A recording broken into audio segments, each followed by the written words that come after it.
আর কয়েক ঘন্টার অপেক্ষা, তারপরে শুরু হতে যাচ্ছে ইউক্রেন যুদ্ধ নিয়ে বহুল আলোচিত বৈঠক। ধারণা করা হচ্ছে মার্কিন প্রেসিডেন্ট ডোনাল্ড ট্রাম্প ও রুশ প্রেসিডেন্ট ভ্লাদিমির পুতিনের মধ্যে আলোচনা গিয়ে ঠেকতে পারে ৬ থেকে ৭ ঘন্টা। তবে এ সময় ক্ষমতাধর এ দুই নেতার পাশে থাকবেন পরামর্শক হিসেবে তাদের শীর্ষ প্রতিনিধিরা। বিশ্বের নজর এখন আলাস্কায়। ইউক্রেনের যুদ্ধ নিয়ে রুশ প্রেসিডেন্ট পুতিনের সঙ্গে বৈঠক কতটুকু ফলপ্রসূ হবে তা নিয়ে সব জল্পনা কল্পনা। তবে এই বৈঠকে দুই দেশই যার যার অবস্থান থেকে তৈরি পুরোদমে।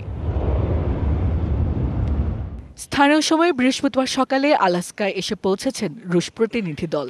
বৈঠকে পুতিনের পাশে থাকছেন ২ দশকেরও বেশি সময় ধরে রাশিয়ার কূটনীতির মুখ পররাষ্ট্রমন্ত্রী সের্গেই ল্যাভরভ।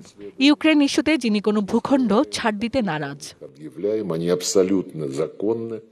আরও থাকছেন বিশেষ অর্থনৈতিক দূত কিরিল দিমিত্রিয়েভ, যিনি এর আগে ট্রাম্পপন্থী মার্কিন ব্যবসায়ীদের সঙ্গেও আলোচনায় বসেছিলেন। আর পুতিনের আমেরিকা গুরু ইউরি উশাকভ থাকবেন মূল কৌশলগত পরামর্শক হিসেবে। প্রতিরক্ষামন্ত্রী আন্দ্রেই ভেলোসোভের কাঁধেই রয়েছে রাশিয়ার অ্যাট্রিসন ওয়ার কৌশলের পরিকল্পনা। আর অর্থনৈতিক চাপ সামলাতে থাকছেন অর্থমন্ত্রী আন্তন সিলুয়ানোভ।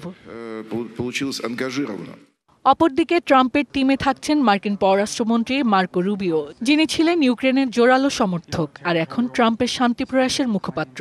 আলোচনার গোলটেবিলে দেখা যাবে বিশেষ দূত স্টিভ উইটকফ সহ বাণিজ্যমন্ত্রী হাওয়ার্ড লুটনিককে।